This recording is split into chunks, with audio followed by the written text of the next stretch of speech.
మీకు అందరికీ కూడా నేను తెలియజేస్తున్నటువంటి విషయం ఏంటంటే, తప్పకుండా ప్రతి ఒక్కరి గురించి కూడా ప్రార్థన చేయండి. ఈ సీజన్లో చాలా విపరీతమైనటువంటి జ్వరాలు వచ్చాయి.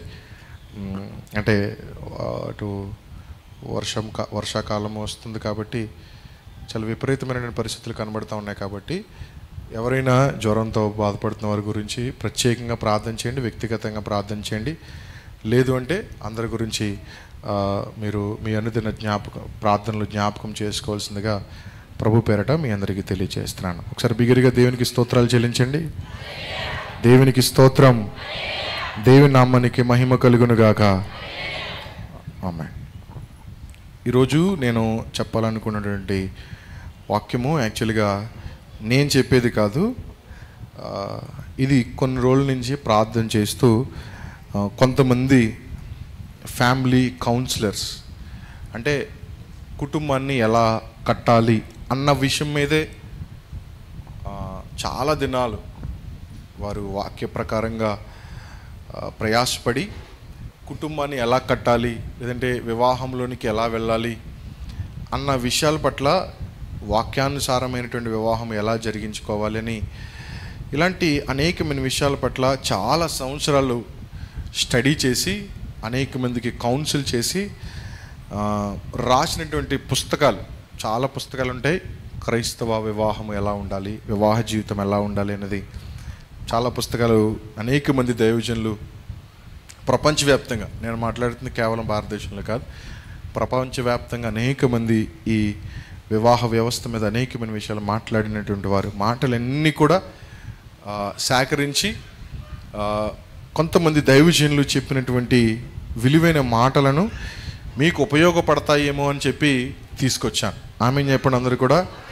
ఇది కంప్లీట్గా నా మాటలు కాదు, లేదంటే ఇంకొకరి మాటలు కాదు, దేవుని యొక్క వాక్యములో నుంచి సమాజంలో జరుగుతున్నటువంటి కొన్ని పరిస్థితులను ఆధారము చేసుకుని దైవజనులు చెప్పినటువంటి మాటలను మీకు చెప్పాలన్నది నా ప్రాముఖ్యమైనటువంటి ఉద్దేశం. ఎక్స్పెషల్లీ ఇది నేను ఎవరికి చెప్పాలనుకున్నానంటే, ఇలా ఆదివారం చెప్పాలని అనుకోలేదు, ఇలా ఆదివారం ప్రసంగంలో చేయాలి అని అనుకోలేదు. ఇది నేను ఎలా చేద్దాం అనుకున్నానంటే, చాలామంది యవనస్తులు వివాహంలోనికి వెళ్ళబోతున్నారు.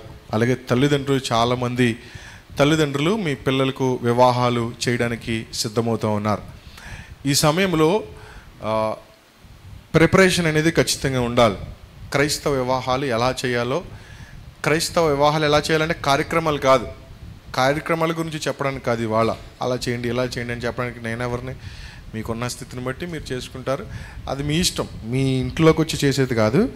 బట్ వాక్యము ఈ వ్యక్తుల యొక్క వివాహ వ్యవస్థలోనికి వెళ్ళేటప్పుడు ఎలాంటి విషయాలకి ఎక్కువ ప్రాముఖ్యతనివ్వాలి, ఎలా ఉంటే తర్వాత జీవితం బాగుంటుంది అని వివాహంలోనికి వెళ్ళే వారికి చాలా బాగా ఈ వాక్యము అర్థమవుతుంది. వివాహము చేద్దామనుకున్నటువంటి వారికి ఈ మాటలు కొద్దిగా అర్థమవుతాయేమని చెప్పి వారందరూ చెప్పినటువంటి విషయాలను క్రోడీకరింపచేసి మీ దగ్గరికి తీసుకురావడానికి చాలా ప్రయాసపడి ఈ వాక్యాన్ని మీ దగ్గర తీసుకొస్తున్నారు. ఇది ఇలా చేస్తే బాగుంటారు అని ఒక సలహా మాత్రమే. ఇలా చేస్తే మీ జీవితాలు తప్పకుండా బాగుంటాయి అని ఒక ఉద్దేశం దేవుడు మనందరికి కూడా తెలియచేస్తున్నాడు. అయితే ఈ మాటలు మీకు అందరికీ అర్థం కావడానికి ఒక ప్రశ్న మిమ్మల్ని అడుగుతాను. వివాహము అనేది వివాహ జీవితంలోనికి వెళ్ళిన తర్వాత, ఆ వ్యవస్థలోకి వెళ్ళిన తర్వాత ప్రతి ఒక్కరూ సంతోషంగా ఉంటున్నటువంటి వారు, ఆ పర్సంటేజ్ ఎక్కువ ఉంటుందా తక్కువ ఉంటుందా అని ఆలోచన చేస్తే మీలో చెప్పేటువంటి వారు అందరూ కూడా ఖచ్చితంగా చాలా తక్కువగానే ఉంటుందండి అని మీరు సమాధానం చెప్పొచ్చు. ఇంకొకటి ఏంటంటే, వివాహం అనగానే అంత జోకులు డైలాగులు, కొంచెం బలహీనమైనటువంటి ఆలోచనలు. అయితే ఈ రోజున నేను ఏదో వివాహ టాపిక్ తీసుకుని మిమ్మల్ని నవ్వించి కవ్వించడానికి ఇక్కడ లేను. యాక్చువల్ నా ఉద్దేశం ఇది కాదు. ఒకవేళ మధ్య లేని జోక్ వస్తే నేను క్షమించండి. అంటే నేను ఉద్దేశపూర్వకంగా ఎవరిని ఉద్దేశించడం కాదు. ఇది ప్రాముఖ్యంగా వాక్యములో నుంచి మీకు అర్థమయ్యేలాగా చెప్పాలనేది ప్రాముఖ్యమైన ఉద్దేశం. సో వివాహ వ్యవస్థలో మరలా చెప్తున్నాను, ఇవన్నీ నా మాటలు కాదు, ఇవన్నీ ఏదో నేను సొంతంగా మీకు మిమ్మల్ని ఎందుకంటే ఒక ప్రాబ్లం ఎక్కడ వస్తుందంటే ఇక్కడ నేనేమో చాలా చిన్నోడిని, మీరందరూ ఏమో నాకంటే పెద్దోళ్ళు. నేను ఈ విషయాలు చెప్తే చాలా నవ్వులాటగా ఉంటుంది మీకు.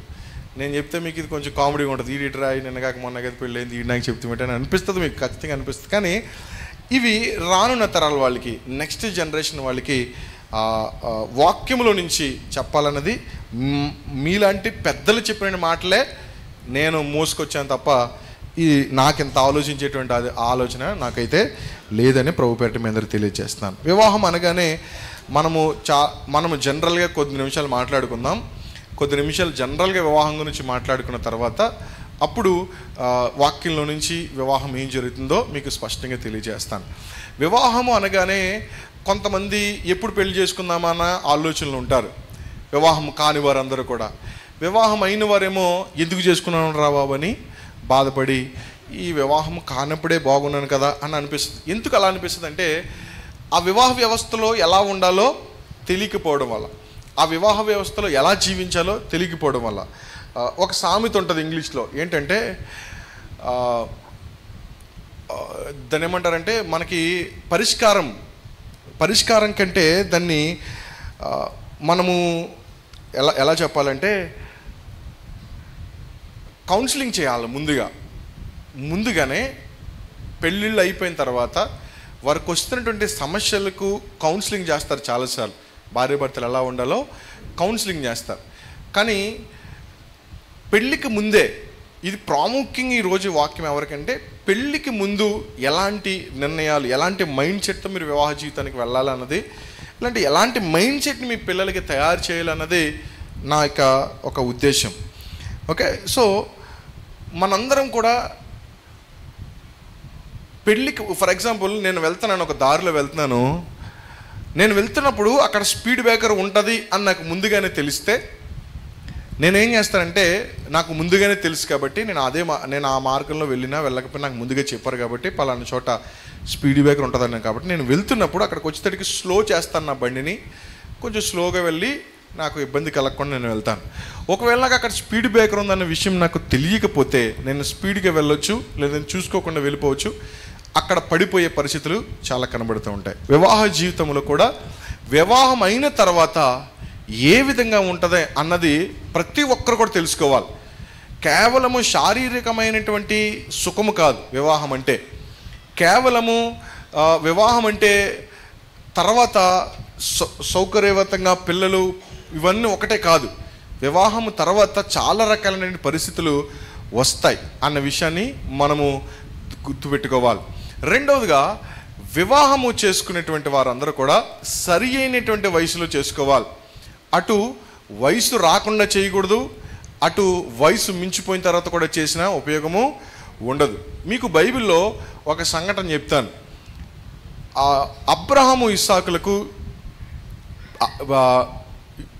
అబ్రహాము సారములకు 99 సంవత్సరాలైన ఇస్సాకుకు, అబ్రహాము గారికి పిల్లలు పుట్టలేదు. ఆ సమయంలో 100వ సంవత్సరంలో ఇస్సాకు అనే కుమారుడు పుట్టాడు. ఆ సమయంలో కుమారుడు పుడితే ఎంత గారాబం చేస్తారు, ఇంకా ఏ పని చెప్పరు, ఏ పని చేయనివ్వరు.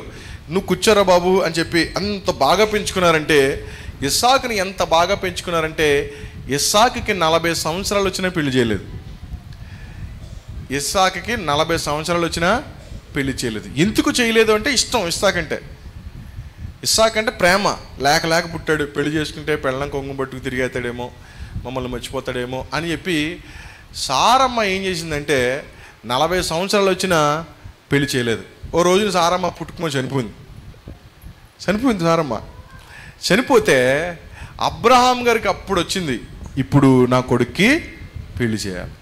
సారమ్మ చనిపోయిన తర్వాత 40 సంవత్సరాలకి అబ్రహాము గారు తన కుమారుడికి పెళ్లి చేయాలని వాళ్ళ దగ్గర ఉన్నటువంటి ఒక పెద్దని, ఏలియాజుని పిలిపించి మన దేశంలో మన వంశంలో ఉన్నటువంటి ఒక కుమార్తెని తీసుకురండి అని చెప్పి తర్వాత తెలియజేశారు. అయితే మీకు విషయం తెలుసా, ఇస్సాకుకి ఏ లోక జ్ఞానం తెలియదు. ఇస్సాకుకి కష్టపడడం తెలీదు, ఇస్సాకుకి మనుషులతో మాట్లాడడం తెలీదు, ఇస్సాకుకి గౌరవించడం తెలీదు, ఇస్సాకుకి గోడలు పెట్టుకోవడం ఇలాంటి ఏమీ తెలీదు. కామ్గా ఉంటాడు ఇంట్లో, అలాగా వాళ్ళ అమ్మ చెప్పిన మాట వింటాడు, వాళ్ళ ఆన్న చెప్పిన మాట వింటాడు. అలాంటి వ్యక్తికి ఒంటెలకు కూడా నీళ్లు పోసి చురుకుగా ఉండేటువంటి ఒక యవ్వనస్త్రాలను తీసుకొచ్చి పెళ్లి చేశారు. ఇప్పుడు వీళ్ళిద్దరు మాట్లాడుకోరు, సరిగ్గా మాట్లాడుకోరు. ఈ మాట్లాడుకోకపోవనటువంటి జీవితం ఎక్కడికి వచ్చేసిందంటే పిల్లల విషయంలోకి వచ్చేసింది. పిల్లల విషయంలో కూడా వాళ్ళు సరిగ్గా మాట్లాడుకోకపోవడం.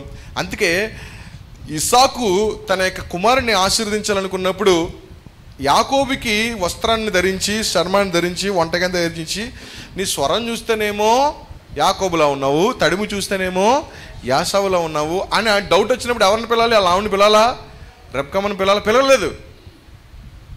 పిలవకుండా ఈయన ఏదో నిర్ణయం తీసుకున్నాడు, తర్వాత ఇబ్బంది అయిపోయింది. So there is a lot of communication gap between the wife and husband. So వివాహంలోనికి చేస్తున్నప్పుడు కూడా చాలాసార్లు ఈ వివాహ వ్యవస్థ ఫెయిల్ అయిపోతుంది. ఇంకా బైబిల్లో చాలామంది ఉన్నారు. అబీగయలు, నాబాలు అనే ఒక కుటుంబం ఉంది. అబీగయలేమో గుణవతి అనే స్త్రీ, మంచి అందం కలిగినటువంటి స్త్రీ, మంచి స్త్రీ, చాలా మంచిదామె. తనకి చేసినటువంటి వ్యక్తి ఏమో త్రాగేవాడు, మోటోడు, చాలా కోపిస్తాడు, దుర్మార్గుడు. ఇప్పుడు అంత దుర్మార్గుడికి అలాంటి దుర్మార్గురాలను చేస్తే సెట్ అయిపోతాడు. మాట అన్నోడికి మాట అన్నావిని చేస్తే కొంచెం సెట్ అవుతాడేమో. కానీ ఈవిడేమో చాలా నెమ్మదిస్తురాలు, చాలా ప్రేమ కలిగిన వ్యక్తి. వీళ్ళిద్దరి మధ్యన కమ్యూనికేషన్ గ్యాప్ లేదు. ఎంత కమ్యూనికేషన్ గ్యాప్ ఉందంటే, ఒకరోజు దావీదు గారి యొక్క మనుషులు వచ్చి ఇలాగా మీ మందనం కాపాడమో, మాకు ఆహారం, ఎవడ దావీదు ఎవడ యెహోవా అని ఎక్స్ట్రాలుగా మాట్లాడితే దావీదుకి చాలా విపరీతమైన కోపం. మంచిగా ఉంటాడు, తేడా వచ్చిందంటే పీకి లేపేస్తాడు. వెంటనే కత్తులు వేసుకుని సిద్ధమైపోయాడు. ఈ విషయం అబీగైల్ తన భార్యకి తెలిసి తన ఇంట్లో ఆయన ఇంట్లోనే వ్యాపారం పెట్టేశాడు, ఇంట్లోనే తాగుతున్నాడు. కానీ అవన్నీ అలా ఉంచి తన భార్య జాగ్రత్తగా దావీదు గారికి కావాల్సిన ఆహారాన్ని అంతటిని కూర్చుకుని మూటలు కట్టుకుని వెళ్ళి దావీదు గారి దగ్గరికి వెళ్ళి, ఏలినవాడా, దయచేసి నా భర్త తప్పు నా తప్పుగా భావించి నన్ను క్షమించండి అని చెప్పి చాలా బ్రతిమలింది. దావీదు గారు ఒప్పుకున్నాడు, మొత్తం మీద క్షమించాడు. క్షమించి ఇంటికి వెళ్ళిన తర్వాత తెల్లవారిపోయింది. కానీ తన భార్య ఎక్కడికి వెళ్ళిందో, ఏం చేసిందో కనీసము నాబాలు అబీగైల్తో డిస్కషన్ చేయలేదు, మాట్లాడుకోవట్లేదు. అంటే మాట్లాడుకోవడం అంటే అన్నం పెట్టడానికి, ఏదైనా శారీరక కోరికలు తీర్చుకోవడానికి, లేదంటే ఏదైనా ఫంక్షన్కి వెళ్తే కలిసి బండి మీద వెళ్ళిపోవడానికి కాదు కుటుంబ జీవితం అంటే. You should communicate with each other. తర్వాత నాబాలు చనిపోయాడు. ఇంకొక వ్యక్తిని చూద్దాం. పెళ్లి వివాహ వ్యవస్థలో ఎలాంటి వ్యవస్థలు జరుగుతాయంటే, సంసోను విషయం తీసుకుంటే, సంసోను ఒక అమ్మాయిని చూశాడు, ఫిలిస్తీయుల్ని, నచ్చేసింది.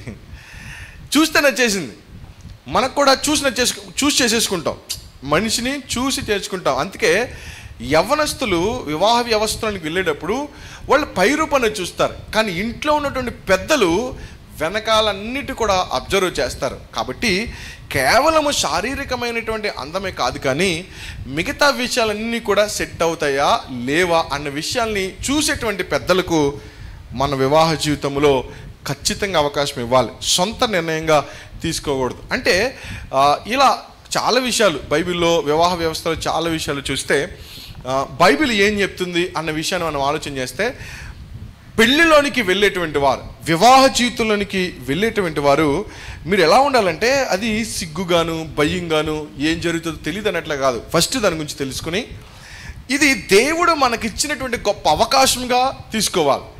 వివాహ వ్యవస్థ అనేది దేవుడు మనకిచ్చినటువంటి గొప్ప వ్యవస్థగా మనం తీసుకోవాలి. రెండవదిగా పెళ్ళిలోనికి వెళ్ళడానికి మనకి కొంత మెచ్యూరిటీ కావాలి. ఫిజికల్ మెచ్యూరిటీ ఉంటుంది. పెళ్లి చేస్తే పెళ్లి చేయడానికి వీడు సరిపోడా, పెళ్లి చేయడానికి ఈమె సరిపోదని శారీరకమైనటువంటి రూపం మనం చూస్తాం, మంచిదే.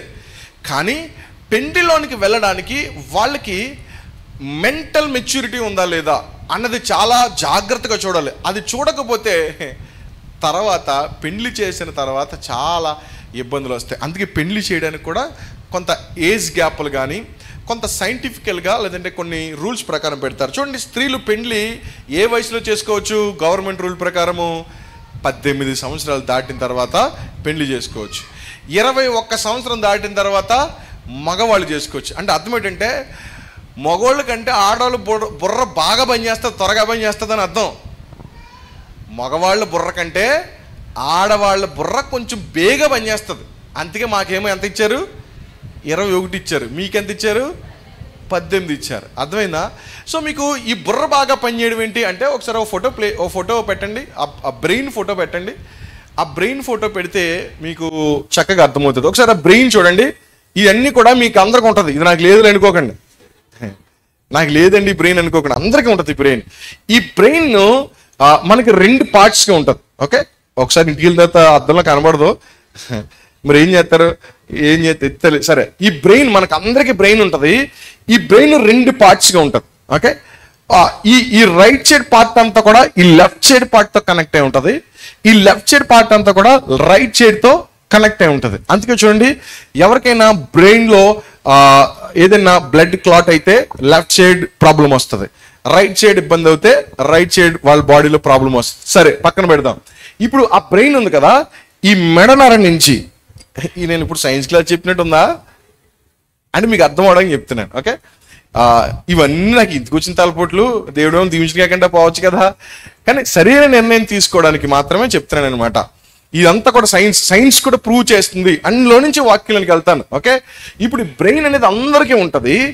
బ్రెయిన్ ఎదుగుతూ ఉంటుంది. మనం బ్రతికి ఉన్నంత కాలం కూడా బ్రెయిన్ అనేది డెవలప్ అవుతూ ఉంటుంది. దాన్ని ఉపయోగించుకోగలిగితే అంత బాగా మన జీవితం బాగుంటుంది. అందుకే చూడండి, మనము ఒక్కొక్క వయసులో ఒక్కొక్కలా బిహేవ్ చేస్తాం. చిన్నప్పుడు 10th క్లాసు ఇలాంటి వయసులో పెద్ద మెచ్యూరిటీ ఉండదు, కానీ కొంచెం పెరిగిన తర్వాత బాధ్యతలు వచ్చిన వాడు ఒకలా ఉంటాడు, బాధ్యత లేని వారు ఒకలాగా ఉంటారు. ఇప్పుడు ఈ బ్రెయిన్ ఉంది కదా, ఇక్కడ ఉంది కదా, ఇక్కడ నుంచి ఈ బ్రెయిన్ ఎదుగుదల స్టార్ట్ అవుతుంది అనమాట. ఈ బ్రెయిన్ ఎదుగుదల అంతా కూడా ఇక్కడి నుంచి స్టార్ట్ అవుతుంది. అక్కడ బ్లూ కలర్లో ఉంది చూడండి, ఆ బ్లూ కలర్లో ఉన్నదాన్ని ఏమంటారంటే ప్రీ ఫ్రంటల్ కార్టెక్స్ అంటారు. Pre frontal cortex. ఇక్కడ ఈ బ్రెయిన్ అనే కాన్సెప్ట్ లో ఇదంతా కూడా డెవలప్ అవుతూ ఈ ప్రీ ఫ్రంటల్ కాంటెక్స్ట్ అనేది మనలో డెవలప్ అవుతుంది. ఇది అందరిలో డెవలప్ అవుతుంది. ఈవెన్ జంతువుల్లో కూడా డెవలప్ అవుతుంది. అయితే మనిషికి డెవలప్ అయినంతగా ఇంక ఏ జంతువుకి డెవలప్ అవ్వదు. అంత విలువ కలిగిన వాడు మనిషి. ఇప్పుడు ఆ బ్లూ కలర్ ఉంది కదా,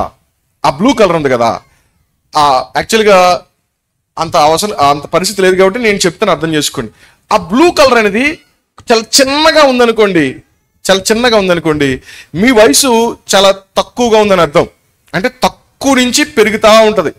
పరిస్థితులను బట్టి ఆ ప్రీ ఫ్రంటల్ కార్టెక్స్ డెవలప్ అవుతూ ఉంటుంది. మీకు ఇంకా సింపుల్గా చెప్తున్నాను. ఇప్పుడు అంత బ్లూ కలగాలి అంటే మీ జీవితంలో చాలా రకాలైనటువంటి నేర్పరితనం మీకు కావాలి, ప్రాక్టీస్ చేయాలి. మీరు ఉదయాన్నే లేచి మీరు ప్రార్థన చేయాలి every morning. So brain morning టైంలో చాలా యాక్టివ్గా పనిచేస్తుంది. సో చాలా యాక్టివ్గా అందుకే చూడండి, చదువుకునేటప్పుడు మీ పిల్లలకి ఎర్లీ మార్నింగ్ లేచి చదువుకోమని చెప్తూ ఉంటారు. బాగా గుర్తుంటుంది అంటారు. ఎందుకు గుర్తుంటుంది? ఈ ప్రీ ఫ్రంటల్ కార్టెక్స్ అనేది చాలా యాక్టివ్గా పనిచేస్తుంది. చూడండి, మనం ఏం చేస్తామంటే మన పిల్లల్ని గారాబం చేస్తాం చూడండి. ఇప్పుడు ఆ బ్లూ కలర్ ఉంది కదా, ఇప్పుడు మీ పిల్లలకి గారాబం చేశారనుకో, ఆ ప్రీ ఫ్రంటల్ కార్టెక్స్ అనేది పెరగదు. ఇది పెరగకపోవడం వల్ల ఏమవుతుందో చెప్తాను ఫైనల్గా. అది పెరగకపోతే ఏమవుతుందో చెప్తాను. ఫస్ట్ ఆ ప్రీ ఫ్రంటల్ కార్టెక్స్ అనేది పెరగకపోవడం వల్ల డిఫికల్ట్ సిచ్యువేషన్స్లో ఎలాంటి నిర్ణయాలు తీసుకోవాలో తెలియదు. కొంతమంది చూడండి, చాలా తెలివిగా ఏ సమయంలో ఎలా నిర్ణయం తీసుకోవాలో అలా నిర్ణయాలు వాళ్ళకి వస్తాయి. కానీ ఈ ప్రీ ఫ్రంటల్ కార్టెక్స్ అనేది డెవలప్ అవ్వకపోతే వాళ్ళకి సరైన నిర్ణయాలు తీసుకునే పరిస్థితి ఉండదు. ఇప్పుడు నేను ఎందుకు ఈ విషయాలు చెప్తున్నానంటే, ఇప్పుడు వివాహ వ్యవస్థలోనికి వెళ్ళాలి అనుకున్నప్పుడు అది డెవలప్ అవ్వాలి. వివాహ వ్యవస్థలోనికి వెళ్ళాలన్న నిర్ణయము అక్కడ జరగాలి. మన శరీరం ఒకటి కోరుకుంటుంది, కానీ ఈ ప్రీ ఫ్రంటల్ కార్టెక్స్ కి ఉండేటువంటి ఒక విలువైనటువంటి అవసరం ఏంటంటే, ఈ నిర్ణయం తీసుకున్న తర్వాత భవిష్యత్తులో ఎలా ఉండబోతుంది, దాని పర్యవసనాలు ఎలా ఉండబోతా ఉన్నాయి, ఈ నిర్ణయం తర్వాత రేపొద్దున ఏం జరుగుతుంది అన్న ఉన్నతమైనటువంటి ఆలోచన శక్తి ఎక్కడ ఉంటుందంటే ఈ ప్రీ ఫ్రంటల్ కార్టెక్స్లో ఉంటుంది. ఇది డెవలప్ చేసుకోగలిగితేనే, ఇందులో నుంచి మనం నిర్ణయం తీసుకోగలిగితేనే రేపొద్దునే వివాహ జీవితం తర్వాత అద్భుతంగా ఉంటుంది అనమాట. ఇప్పుడు నేను చెప్తున్న మాట ఇప్పుడు తీసేయచ్చు. ఇప్పుడు నేను చెప్తున్న మాట ఏంటంటే, ఇప్పుడు 10th క్లాస్లోనే చాలా మంది ప్రేమించేస్తున్నారు కదా, స్కూల్ ఏజ్లోనే ప్రేమించేస్తున్నారు, లేదంటే ఇంటర్మీడియట్లోనే ప్రేమించేస్తున్నారు, లేదంటే ఇంకా సరైనటువంటి బాధ్యతలు లేకుండానే ప్రేమించేస్తున్నారు. ఇలాగ ప్రేమించే వారందరికీ ఏం డెవలప్ అవ్వదు? ఈ బ్రెయిన్ ఫ్రంట్ పార్ట్లో నుండి బ్రెయిన్ డెవలప్ అవ్వదు. ఈ డెవలప్ అవ్వకపోవడం వల్ల ఈ వెనకాల ఉన్నవన్నీ ఏం చేస్తాయంటే, అందాన్ని చూసి, ఆ మోహాన్ని చూసి, ఈ అమ్మాయి అందంగా ఉంది, ఈ అబ్బాయి అందంగా ఉన్నాడు అనే శరీరాన్ని చూసి నిర్ణయం తీసుకుంటుంది.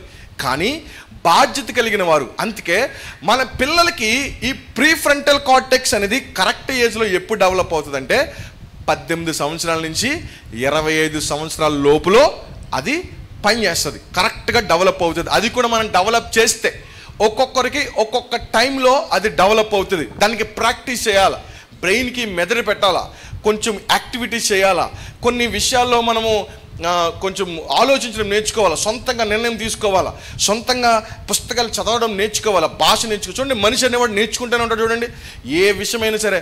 ఆ చిన్నపిల్లడు పుట్టినప్పుడు తల్లిపాలు ఎలా తాగుతాడు అనుకుంటాం, కానీ 2 రోజులు తాగాడు మొదలు పెట్టేస్తాడు. తర్వాత ఎలా నడుస్తాడు అనుకుంటాం, నడవడం స్టార్ట్ చేసేస్తాడు. ఎలాగీడు బాత్రూమ్కి ఇవన్నీ వెళ్ళడం ఎలా అనుకుంటాం, కానీ ఆటోమేటిక్గా అర్థమైపోతుంది. తినడం ఎలా అనుకుంటాం, నేర్చుకుంటాడు. తర్వాత బట్టలు ఎలాగ వేసుకోవడం అనుకుంటాం, నేర్చుకుంటాడు. కాలక్రమేణా బ్రతకడం నేర్చుకుంటాడు, పని చేయడం నేర్చుకుంటాడు, మరి కొంతమందికి జ్ఞానం ఇవ్వడం నేర్చుకుంటాడు, జీవితంలో ఒక గొప్ప స్థాయికి వెళ్తాడు. ఇదంతా ఎక్కడ జరుగుతుందంటే, ఈ ప్రీ ఫ్రంటల్ కార్టెక్స్ అనేది డెవలప్ అవుట్ చేసేటువంటి బాధ్యత మన మీద ఉంటుంది. ఇప్పుడు నేను ఏం చెప్తానంటే, వివాహము చేద్దాము అని అనుకున్నటువంటి తల్లిదండ్రులు కానీ, వివాహము చేసుకోవాలి అని అనుకుంటున్నటువంటి వారు కానీ, ఈ ప్రీ ఫ్రంటల్ కార్టెక్స్లో నుంచి గనక నిర్ణయం తీసుకోకపోతే తర్వాత చాలా ఇబ్బంది పడవలసిన పరిస్థితి ఉంటుంది. ఇప్పుడు పిల్లలకి అంత మెచ్యూరిటీ రాదు. అందుకే దాన్ని ఏమంటారు, చాలామందికి ఆవేశంతో నిర్ణయాలు తీసేసుకుంటూ ఉంటారు. దాని అర్థం ఏంటంటే, ఈ ప్రీ ఫ్రంటల్ కార్టెక్స్ అనేది మనిషి చాలా వయసు పెరుగుతుంది, చాలా పెద్దడుగా ఉంటాడు, కానీ చాలా ఆవేశంతో నిర్ణయం తీసుకుంటూ ఉంటారు, చాలా చిన్నగా నిర్ణయం తీసుకుంటూ ఉంటారు, చాలా చిన్న చిన్న విషయాలకి చాలా వ్యతిరేకమైన నిర్ణయాలు తీసేసుకుంటూ ఉంటారు. ఎందుకంటే వాళ్ళకి బుర్ర పనిచేయదు, బుర్ర ఉండదు. చూడండి, కొంతమందికి బాడీ ఉంది కానీ బ్రెయిన్ ఉండదు అంటారు కదా. బ్రెయిన్ లేకపోవడం ఏంటంటే, ఈ ప్రీ ఫ్రంటల్ కార్టెక్స్ అనేది చాలాసార్లు సరిగ్గా ఉపయోగించకపోవడం వల్ల వివాహ వ్యవస్థలో వ్యతిరేకత జరుగుతున్నాయి. ఇది దేవుడు ఏం చెప్తున్నాడో చూద్దాం. ఒకసారి రోమిలికి రాసిన పత్రిక దగ్గర రండి. రోమిలికి రాసిన పత్రిక దగ్గరికి రండి. 12వ అధ్యాయము 2వ వచనాన్ని చదువుతాం. రోమిలికి రాసిన పత్రిక 12వ అధ్యాయము 2వ వచనాన్ని చదువుదాం. మీరు ఈ లోకం లేదా ఈ యుగ మర్యాదను అనుసరింపకుండా ఉత్తమమును అనుకూలమును సంపూర్ణమైన దేవుని చిత్తమేదో పరీక్షించి తెలుసుకున్నట్లు మీ మనస్సు మారి నూతన మగుట వలన రూపాంతరము పొందండి. హల్లెలూయా చెప్పండి అందరూ కూడా. ఇప్పుడు దేవుడు మనకే అవకాశాన్ని ఇచ్చాడు, మనలోనే అవకాశాన్ని పెట్టాడు. ఏంటి? మీరు ఈ లోక మర్యాదను అనుసరించకండి. లోకం అంటే ఏం కాదు, మీ శరీరమే. మీ శరీరం ఒకటంటది, మీ శరీరం ఒకటి కోరుకుంటుంది. కానీ మీకు దేవుడిచ్చినటువంటి బ్రెయిన్ ఉంది కదా, దాన్ని డెవలప్ చేసుకుంటే అనుసరించి ఉత్తమం, what is the best thing, అనుకూలం, ఏది మనకి యాక్సెసిబుల్గా ఉంది, సంపూర్ణమైనది, పరిపూర్ణమైనది, దేవుని చిత్తమేదో పరీక్షించాలి. అంటే ఇప్పుడు పెళ్లి చేసుకునేవారు కానీ, పెళ్లి చేసేవారు కానీ, మీరు మీ కుటుంబాన్ని, మీ పిల్లల్ని, మీ పిల్లవాడిని, కుటుంబ జీవితము బాగుండాలంటే మీరు ఫస్ట్ అండ్ ఫార్మోస్ట్ తీసుకోవాల్సిన నిర్ణయం ఏంటంటే, దేవుని చిత్తమా కాదా అని ఆలోచించి నిర్ణయం తీసుకోవాలి. చాలామంది అంటూ ఉంటారు, పెళ్ళిళ్ళు చేసుకోవడానికి కూడా కొంతమంది పాస్టర్ గారు ముందు చెప్తారు, వీళ్ళు చేసుకోవాలా లేదా అని చెప్తూ ఉంటారు. ఇప్పుడు అలా చెప్పాలంటే భూమి మీద అందరికీ చెప్తా కూర్చోవాలి కదా. అది కాదు. దేవుడు చెప్తున్న విషయం ఏంటంటే, దేవుని చిత్తం అంటే ఏంటంటే, వివాహానికి వెళ్ళేవారు అందరూ కూడా ఎలాంటి వివాహము జీవితంలోకి వెళ్ళాలో క్లియర్గా కొన్ని ఇన్స్ట్రక్షన్స్ ఉన్నాయి. ఒక ఎగ్జాంపుల్ చెప్తాను మీకు, సింపుల్ ఎగ్జాంపుల్. విశ్వాసికి అవిశ్వాసితో జోడు లేదు అంటే, రక్షణ పొందిన వారినే పెండ్లి చేసుకోవాలి. అలా చేసుకుంటేనే మీరు తర్వాత బాగుంటారు. అంటే మరలా చెప్తాను, గుర్తుపెట్టుకోండి, ఇవన్నీ బయట వాళ్ళకి కాదు, ఇవన్నీ వాక్యం తెలియని వారికి కాదు, ఇది రక్షణ పొందిన వారికి కాదు. రక్షింపబడి వివాహ జీవితంలోనికి వెళ్ళాలి, లేదంటే రక్షింపబడిన పిల్లలకి వివాహ జీవితం చేయాలి అనుకున్నవారు, ఆల్రెడీ పెళ్ళిళ్ళు ఫిక్స్ అయిపోయిన వారికి కాదు, ఆల్రెడీ పెళ్ళిళ్ళలోనికి వెళ్ళిపోయిన వారికి కాదు, వివాహము చేద్దాము చేసుకుందాము అనుకున్న వారికి ప్రాముఖ్యంగా. సో ఇప్పుడు మీరు ఏం చేయాలా? దేవుని చిత్తమేదో గ్రహించాలి. దేవుని చిత్తమేదో గ్రహించాలి అంటే మీరేం చేయాలి తెలుసా? మీ మనసు మారి నూతనమయ్యి రూపాంతరం పొందాలి. అందుకే వాక్యము చదివిన వారు కానీ, వాక్యపు అనుభవంలోనికి వచ్చిన వారు కానీ, లేదంటే దేవుని యొక్క ప్రార్థనలో సన్నిధిలో నమ్మకంగా జీవించిన వారి యొక్క జీవితము చాలా ఉన్నతంగా, ఈ ప్రీ ఫ్రంటల్ కార్టెక్స్ అనేది చాలా అద్భుతంగా డెవలప్ అవుతుంది.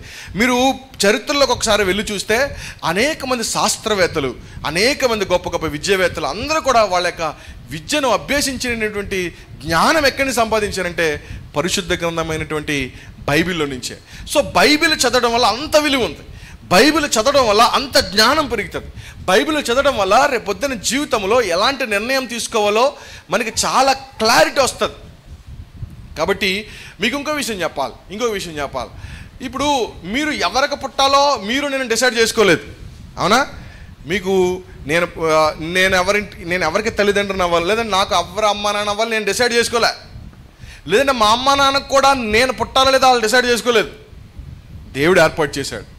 లేదా నాకు చెల్లో, లేదంటే నాకు అక్కో, లేదంటే నాకు చిన్నానో పెద్దనానో ఎవరు ఉండాలో నేను డిసైడ్ చేసుకున్నది కాదు. ఎవరు డిసైడ్ చేశారు అది?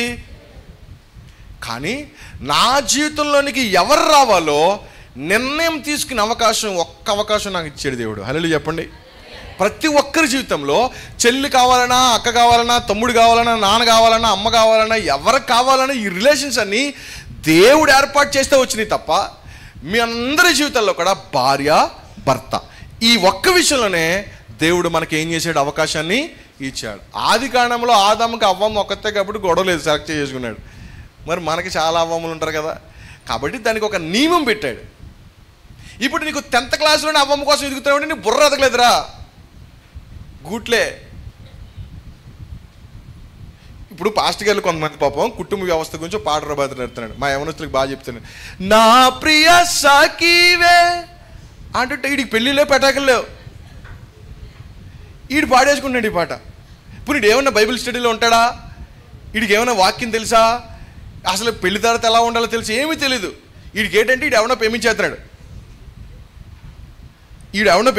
ఇప్పుడు అర్జెంట్గా పెళ్లి చేసేది వీడికి. ఒరి నీ ముందు బుర్ర ఎదగలేదురా, బుర్ర ఎదగకుండా శరీరం చూసి అందం చూసి రేపొద్దున కళ్ళు చూసి చేసుకున్నావంటే రేపొద్దున పళ్ళు ఊడిపోయావు, కళ్ళు గుడ్డుది అయిపోయింది అనుకో, తర్వాత నువ్వు చాలా ఇబ్బంది పడతావు. సరిగ్గా దేవుని చిత్తం మీద తెలుసుకునేటువంటి అనుభవంలోనికి రావాలి. ఎఫెసీయులకు రాసిన పత్రిక 5:17 చూడండి.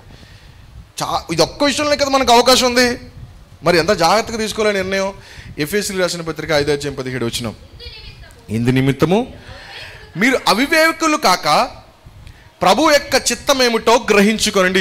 అవివేకులకి, దేవుని వాక్యం తెలియని వారికి, ప్రభు యొక్క సొంత రక్షకుడిగా స్వీకరించినటువంటి వారికి, దేవుని గురించి తెలియని వారు ఏదేదో కార్యక్రమాలు చేసుకుంటారేమో, కానీ అట్లీస్ట్ నా చాలాసార్లు చూశానండి నేను, ఎంతో ఆత్మీయంగా పెరిగిన పిల్లలకి, ఎంతో విశ్వాసంతో పెరిగిన పిల్లలకి అసలు విశ్వాసం అంటే ఏంటో తెలియని వాటికి వారికి వివాహం చేయడం వల్ల రేపొద్దున విశ్వాసం సరిగ్గా లేకపోవడం వల్ల బలహీనమైన పరిస్థితులకు వెళ్ళిపోతున్నారు. చాలా కేసులు ఇలాగే జరుగుతున్నాయి.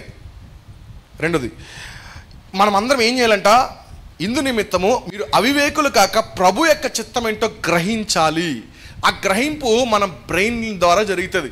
మన ఆత్మ వెలిగించబడితే, మన ఆత్మీయతలో స్థిరపరచబడితే, మన బ్రెయిన్ అనేది ప్రీ ఫ్రంటల్ కార్టెక్స్ అనేది డెవలప్ అవుతుంది. ఇది డెవలప్ అవ్వాలంటే ముందు చెప్పాలి. మేము మన పిల్లలకి కూర్చోబెట్టి అమ్మ ఇలా పెళ్లి చేద్దాం అనుకుంటున్నాం నీకు అని చెప్పాలి. చెప్పినప్పుడు వాళ్ళు చిక్కుపడిపోతారు, నాకు పెళ్ళేటప్పుడే అంటారు. వాళ్ళకి చెప్పాలి, ఇప్పుడు కాకపోతే ఇంకెప్పుడు చేసుకుంటున్నానా, పెళ్ళి అంటే ఖచ్చితంగా ఈ వయసులో చేసుకోవాలి అని వాళ్ళకి పెళ్లి తర్వాత జీవితం గురించి చెప్పాలి. నేను పెళ్లి చేసుకునేటప్పుడు కూడా నాకు ఏమీ తెలియదు, పెళ్లి తర్వాత జీవితం ఎలా ఉంటుందో, ఏ పరిస్థితులు ఏమీ తెలియదు. కానీ నాకు ఉన్నటువంటి ఒక అవకాశం ఏంటంటే బాధ్యతలు అప్పటికే నాకు వచ్చేసి ఉన్నాయి కాబట్టి కూర్చోబెట్టి మా చిన్నాన్న వాళ్ళు ఏం చెప్పారంటే, నువ్వు పెళ్లి చేసి, నాకు పెళ్ళి ఎందుకు చిన్న ఇప్పుడే, నీకు పెళ్ళి ఇప్పుడు చేయకపోతే ఇంకెప్పుడు చేసుకుంటావు అంటే, యాక్చువల్గా నాకు 27 సంవత్సరాలకి పెళ్ళి అయింది. అంటే యాక్చువల్గా మనం చాలా త్వరగా చేసుకున్నాం అనుకుంటున్నాం, కానీ సైన్స్ ప్రకారం చాలా ఎక్కువగా చేసుకున్నాం. 25 సంవత్సరాలకి మనం బ్రెయిన్ బాగా డెవలప్ అవుతుంది. ఇప్పుడు ఆ వివాహ వ్యవస్థలోనికి వెళ్ళేటప్పుడు నాకు ఇచ్చినటువంటి అవకాశం ఏంటంటే, నేను వాళ్ళకి ఇచ్చినటువంటి అవకాశం ఏంటంటే, నాకు కొన్ని విషయాలు తెలుస్తాయి, వారికి కొన్ని విషయాలు వారికి తెలుస్తాయి. ఇప్పుడు మేమిద్దరము కూడా మ్యూచువల్గా నిర్ణయం తీసుకున్నాం. అంటే అర్థం ఏంటంటే, మా వాడికి ఏం తెలియదులే అని చెప్పి ఏదో పెళ్లి చేసేలేదు, అలాగని చెప్పి మా వాడికి ఏం తెలియదులే అని చెప్పి నేను ఇలాగే ఉండాలని కూర్చోలేదు.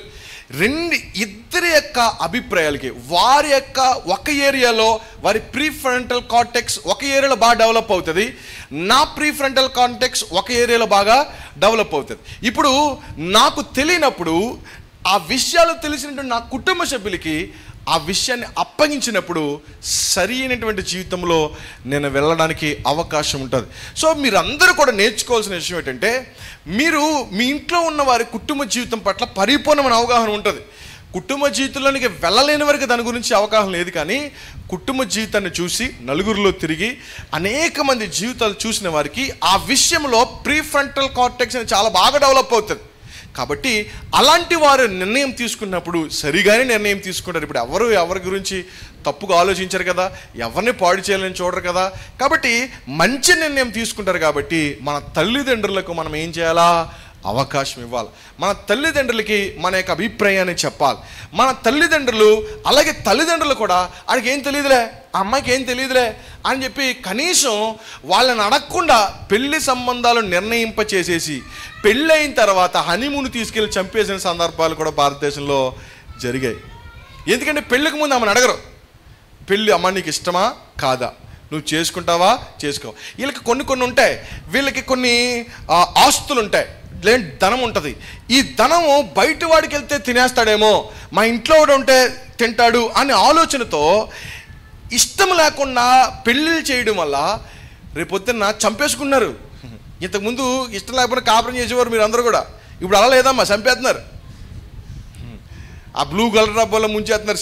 ఒక ఆమె అయితే సిమెంట్ ఇసుక కలిపేసిందంట, మొక్క చంపేసి డబ్బాలో కూరేసిందంట అండి. కూరేసి మొత్తం సిమెంట్ ఇసుక వేసేసి మొత్తం ప్లాస్టింగ్ చేసేసిందండి పైన. ఎంత కనబడతలేదు అంటుందంట మా ఆయన కనబడుతుంది అంటే, ఎంత ఎత్తుకున్నా కనబడరు, ఎక్కడికి వెళ్ళినా కనబడతలేదే. మొత్తం మీద పోలీసులు ఎదుగుతారు కదా, కొంచెం ఏళ్ళ కూడా అనుభవం, ప్రీఫ్రంటల్ కాంటాక్ట్స్ ఇలాంటి విషయాలు బాగా డెవలప్ అయి ఉంటుంది కదా వాళ్ళకి. అనుభవంలో డెవలప్ అయితే అన్నీ ఎదుగుతుంటే ఎక్కడో బ్లూ కలర్ డబ్బా కనబడింది అంట. కనబడితే చాలా బరువుగా ఉందంట. తీసి చూస్తే మనిషి లేడు, సిమెంట్ పెట్టుంది. ఏట్రా ఈ సిమెంట్, డబ్బాలు ఏమైనా సిమెంట్ ఎడతాడా, సిమెంట్ ఎట్టాడు ఏట్రా అని చెప్పి ఓపెన్ చేసి ఒకసారి బద్దలు కూడా చూస్తే అందులో చంపేసిన వాళ్ళ భర్త శవం ఉందంట. అంటే ఇదే కాదు, చాలా రకాలైన పరిస్థితులు. ఇప్పుడు వివాహ వ్యవస్థలోనికి వెళ్తున్నప్పుడు తల్లిదండ్రులు మీ పిల్లలకు ఆ పెళ్ళి ఇష్టమా కాదు, నీకు ఇష్టమైతేనే చేసుకో లేదంటే లేదు అని వాళ్ళకి ఫ్రీ విల్ ఇవ్వాలి. అలాగే పిల్లలు కూడా తల్లిదండ్రులకి అమ్మ నాన్న లేదంటే చిన్నాన్న పెద్దనాన్న లేదంటే కుటుంబ సభ్యులు అన్న అక్క, నేను కొన్ని విషయాలను చూడగలుగుతాను, మీరు అన్ని విషయాలు చూడగలుగుతారు, ఇది నాకు సరైనటువంటి జీవితంలో నేను ఉంటానా లేదా మీరు చెప్పండి అని చెప్పి ఇద్దరు మ్యూచువల్గా, నువ్వు ఎప్పుడో చిన్నప్పుడు మాట ఇచ్చేసింది ఇప్పుడు నెరవేర్చకూడదు. నువ్వు మాట ఇవ్వడం ఏంటి, నువ్వు మాట ఇవ్వకూడదు. వాళ్ళు పెరిగిన తర్వాత వారి అభిప్రాయాలు వేరు, వారి ఉద్దేశాలు వేరు. ఇద్దరు ఇదే జరిగింది బైబిల్లో, ఇదేమీ బైబిల్ విరుద్ధం కాదు. ఒకసారి మీకు సందర్భం చెప్తాను. సౌలు అనేటువంటి ఒక రాజు ఉన్నాడు. తర్వాత సౌలు దగ్గర గొర్రెలు కాసుకునేటువంటి ఒక వ్యక్తి ఉన్నాడు. ఎవరైనా దావీదు గారు. ఒకరోజు దావీదు గారికేమో 10,000 స్తోత్రాలు స్తుతులు అంటున్నారు, సౌలు గారికేమో 1,000 కొలది అంటున్నారు. కోపం వచ్చేసింది. ఇప్పుడు రేపు పొద్దున్న వీడు బయటడైపోతే నాకు బాగా ఇబ్బంది పడిపోతాడు, ఈయన ఇంట్లో వాడిని చేసుకోవాలి అని సౌలు గారి దగ్గరికి వెళ్ళామన్నాడు. దావీదు గారి దగ్గరికి సౌలు వెళ్ళామన్నాడు. అంటే దావీదు నీకు మా అమ్మాయిని ఇచ్చి పెళ్లి చేద్దాం అనుకున్నాను రా అన్నాడు. అంటే దావీదు ఏమన్నాడంటే, అయ్యగారు మీరేమో రాజులు, మేమేమో గుర్రెలు కాచుకోలేము, మాకు మీకు సరిపోదండి, మీ స్థాయికి మేము సరిపోమండి అని చెప్పి సింపుల్గా రిజెక్ట్ చేస్తే చాలా కోపం వచ్చేసింది సౌలు గారికి. ఏం చేయాలి, బలవంతంగా చేసే పని కాదు. అతను పెళ్లి చేయాలని ఉద్దేశం ఏంటంటే కూతురు సంతోషంగా ఉండాలని కాదు, లేదా మంచి అల్లుడు కావాలని కాదు. ఇతని స్థాయి బయటవాడికి వెళ్ళిపోతుందేమో, వీడు నా అల్లుడు అయితే గొడవ లేదు అని స్వార్థపూరితంగా పిల్లకి ఇష్టమో లేదో కనుక్కోకుండా చేసేద్దామని ఇష్టపడిపోయాడు. తర్వాత ఒక రోజు అర్థమైంది ఏంటంటే, వాళ్ళు ఇంకొక అమ్మాయి దావీదు గారిని ఇష్టపడుతుందన్న విషయం అర్థమైంది. అర్థమయ్యి వెంటనే వాళ్ళిద్దరికీ పెళ్లి చేయడానికి ఇష్టపడ్డాడు.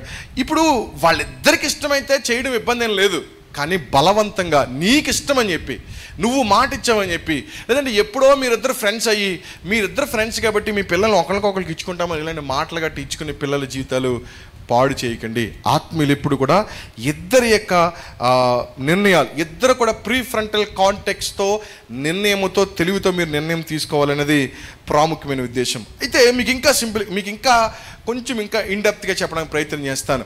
అసలు దేవుడు ఒక సృష్టి క్రమాన్ని చెప్తాను. దేవుడు భూమి నిరాకారంగాను సూర్యంగాను ఉన్నప్పుడు దేవుడు సృష్టి అంతటిని తయారు చేసి 5 రోజులు సృష్టిని చేసి 6వ రోజుని కూడా కొంత చేసి 6వ రోజుని దేవుడు ఎవరిని చేశాడు? నరుణ్ణి చేద్దామని అనుకున్నాడు. సో నరుణ్ణి చేద్దామని ఫిక్స్ అయ్యి మొదటిగా ఎవరిని చేశాడు? ఆదాముని చేశాడు. చేసిన తర్వాత అంత బాగుంది, మంచిదని చెప్పిన దేవుడు నరుడు ఒంటరిగా ఉండుట మంచిది కాదు అన్నాడు.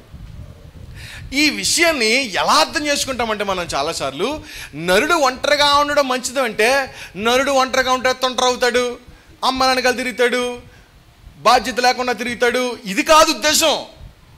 దేవుని ప్రాముఖ్యమైన ఉద్దేశం ఏంటంటే ఆదాము ఒంటరిగా వెళ్ళినప్పుడు అసలు ఆదాముని క్రియేట్ చేసిన ఉద్దేశం ఏంటి? ఆదాముని క్రియేట్ చేసిన ఉద్దేశం ఏంటంటే దేవుడు నువ్వు ఫలించాలి, వృద్ధి చెందాలి, ఏలుబడి చేయాలి. సో ఆదాముకి ఇచ్చినటువంటి దేవునికి ఇచ్చినటువంటి ఎందుకు ఏ ఉద్దేశంతో దేవుడు ఆదాముని సృష్టించాడంటే ఈ భూమి మీద ఉన్నటువంటి సమస్త సృష్టిని అంతటిని కూడా ఎవరు ఏలుబడి చేయాలి? ఆదాము మనుషుడు ఏలుబడి చేయాలి. ఈ ఏలుబడి ఎవరి ఆధీనంలో చేయాలి? దేవుని ఆజ్ఞలో లోబడి దేవుని మహిమపరుస్తూ దేవుని ఘనపరుస్తూ దేవుడి మాట ప్రకారంగా జీవిస్తూ ఈ ప్రపంచాన్ని ఏలుబడి చేయాలి. ఈ పరిస్థితిలో కొన్నిసార్లు దేవునికి దూరం అయిపోయే పరిస్థితి ఒంటరిగా ఉండే ప్రభావం ఉంది. కాబట్టి సాటి అయిన సహాయము కావాలి. అంటే కేవలం శారీరకమైనటువంటి ధర్మం గురించే కాదు, కేవలము ఆ సుఖ సంతోషాల గురించే కాదు. ఒకవేళ ఇతను దేవుని ఆరాధించే విధానంలో, దేవుని మాట వినేటువంటి విధానంలో తేడా వస్తే సాటి అయిన సహాయము సరిచేయాలి అనే ఉద్దేశంతో సాటి అయిన సహాయాన్ని దేవుడు ఏర్పాటు చేయాలి అని అనుకున్నాడు. కానీ ఇద్దరు అనుకోవాలి కదా, అలాగా ఇద్దరు అనుకోకుండా ఇద్దరు కలిసి తప్పు చేస్తే దేవునికి దూరం అయిపోయి ఏదైనా తోటలో నుంచి బయటికి వెళ్ళిపోవాల్సిన పరిస్థితి వస్తుంది. అవ్వమ్మ తప్పు చేస్తే సాటి అయిన సహాయం ఏం చేయాలా? ఆదాము గారు సరి చేయాలా, తప్పు అని చెప్పాలా. నా భార్య ఫీల్ అవుతుందేమని చెప్పి ఆదాము భార్య మాట, దేవుడి కంటే భార్య మాట వినిపోవడం సాటి అయిన సహాయము కాదు. అసలు వివాహ వ్యవస్థను ఎందుకు దేవుడు తీసుకొచ్చాడు అని మీరు అడిగితే, అయ్యగారు అసలు వివాహం పెట్టింది ఎవరు? దేవుడు. వివాహ జీవితాన్ని ఈ కాన్సెప్ట్ని ప్రపంచ దేశాలన్నీ కూడా పాటిస్తాయి. ఒక్కొక్క దేశం ఒక్కొక్క సాంప్రదాయాల్లో పెళ్ళిళ్ళు చేసుకుంటే, ఒక్కొక్క దేశం ఒక్కొక్క పరిస్థితుల్లో పెళ్ళిళ్ళు చేసుకుంటాయి. అయితే ఈ పెళ్ళిళ్ళు అందరూ చేసుకుంటారు, కానీ పెళ్ళిని ఎవరు ప్రారంభించారని మీరు అడిగితే దేవుడే ప్రారంభించాడు. ఆమె చెప్పడం అందరూ కూడా ఎందుకు ప్రారంభించాడు దేవుడు? మీరు పిల్ల పాపలతో సుఖ సంతోషంతో 3 పువ్వులు 6 కాయలతో పిల్ల పాపలతో మేడమతులతో సుఖ సంతోషంతో బతుకుతారని కాదు. మీరు కుటుంబముగా ఇప్పుడు భర్త విశ్వాసి, భార్య విశ్వాసి, వాళ్ళ పిల్లల్ని విశ్వాసంలో పెంచాలి, వారి తరాల విశ్వాసంలో పెంచాలి, వారందరూ దేవుని రాజ్యాన్ని కట్టాలి, వీరందరూ చనిపోయిన తర్వాత పరలోక రాజ్యానికి చేర్చబడాలి. ఆమె చెప్పండి. ఈ ఒంటరిగా ఉంటే వీడు ఎలా ఉంటాడో తెలియదు. ఒంటరిగా ఉంటే విశ్వాసం ఎలా ఉంటారో తెలియదు. పడిపోతే ఎవరికి నష్టం లేదు, ఎవరికి అడిగేవారు లేరు. కాబట్టి వీళ్ళిద్దరిని కలిపితే ఇతను పడిపోతే ఈమె కాపాడుతుంది, ఈమె పడిపోతే ఇతను సరి చేస్తారని చెప్పి ఒకరికి ఒకరు సాటి అయిన సహాయముగా ఉండాలి. అన్ని విషయాల్లో, కేవలం వివాహ విషయంలోనే కాదు, కొన్నిసార్లు అనారోగ్య విషయంలో పడిపోతుంది భార్య, సాటి అయిన సహాయంగా భర్త ఉండాలి. కొన్నిసార్లు ఆర్థికంగా కుదేలైపోతాడు భర్త, సాటి అయిన సహాయంగా ధైర్యం ఇవ్వాలి. మూడో వ్యక్తి కుటుంబ జీవితంలోనికి రాకుండా ఉండాలంటే మీరిద్దరు ఒకరికొకరు ఎలా ఉండాలా?